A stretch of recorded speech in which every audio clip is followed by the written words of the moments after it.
What's up mga quiz, mga taste? Welcome back sa akin channel. This is Quiz Anan at ngayong araw papanoorin natin yung pinakaunang parang patikim ng upcoming movie ni Alden Richards under GMA Pictures na kasama niya yung kapamilya actress na si Julia Montes. Ito yung 5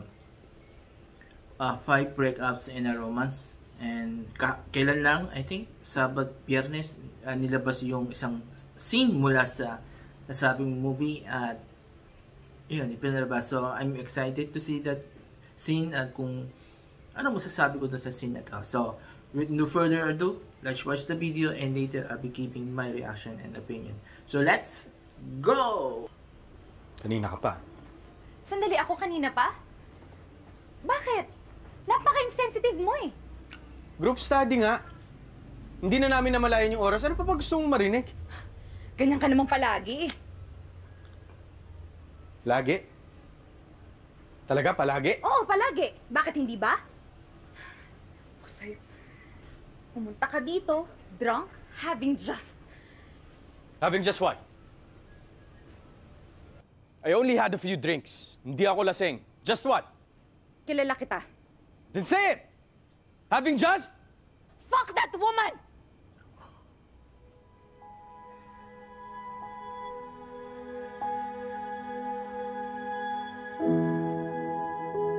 Alden Richards, Julia Montes, 5 breakups and a romance.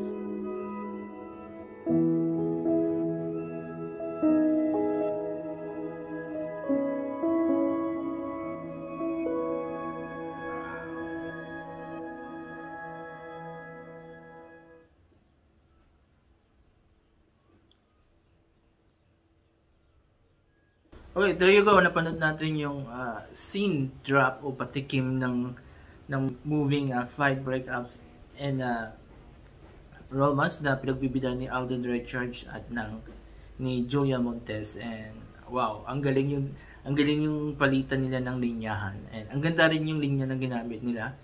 Na talagang pinag-isipan yung linya, hindi yung putyo-putyo, hindi pong bagets lang. And so far, wala pa tayo makitang anong magiging istorya nito. Tatagbuhin ng kwento nito. But from that scene pa lang, ang galing-galing na yung pinakita ng dalawa. Talagang ramdam mo rin yung emosyon ng dalawa, especially on the part of Julia, yung galit na galit siya. While Richard naman is trying to hold his feelings kasi nga parang merong tinatago, merong iniiwas, di ba? So, ang galing.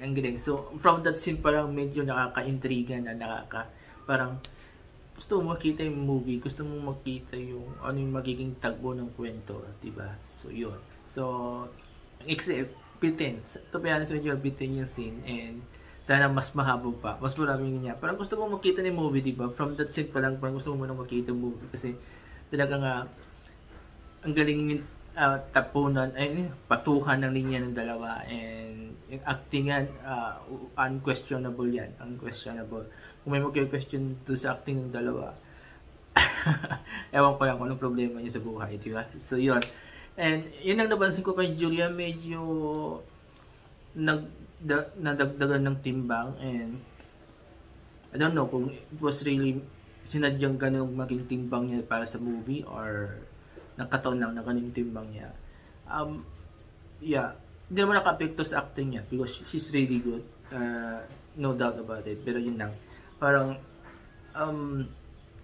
nakuha siyang mas mature siya kaysa kay Alden na we know mas matanda kay Julia. But nonetheless, magaling yung performance. Diba? O pasensya na ako natabanggit ko yung timbang ni Julia pa puna ako at masabihan ng fat shaming, diba? So, yun lang.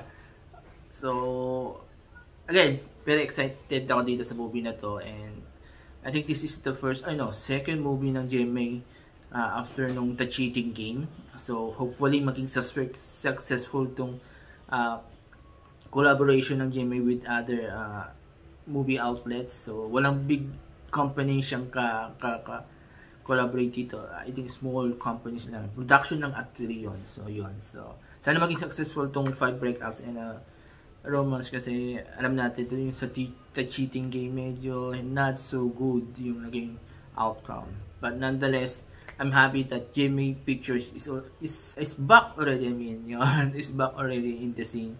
And hopefully magawa pa ng mas maraming magagandang movies, mas maraming exciting movies para magkaroon ng projects ang mga kapuso, stars, teens sa movie naman. So, hindi lang sa TV sila nakikita. So, yun. So, kung nagustuhan yung scene drop ng dalawa, ni Julia Roberts at ni Alton Richards, mula sa moving 5 Breakups in a Romance, mag-comment kayo dito sa baba. At kung nagustuhan nyo naman yung reaction at opinion ko, mag-comment kayo dito sa baba and babasahin ko lang ng mga comments nyo. And susubukan ko mag-reply kung kailangan ko mag-reply sa mga comments nyo. So, yan. Bago i-end ko tong video, please don't forget these 4 things for watching my videos on my channel. Comment, like, share, and subscribe to my channels.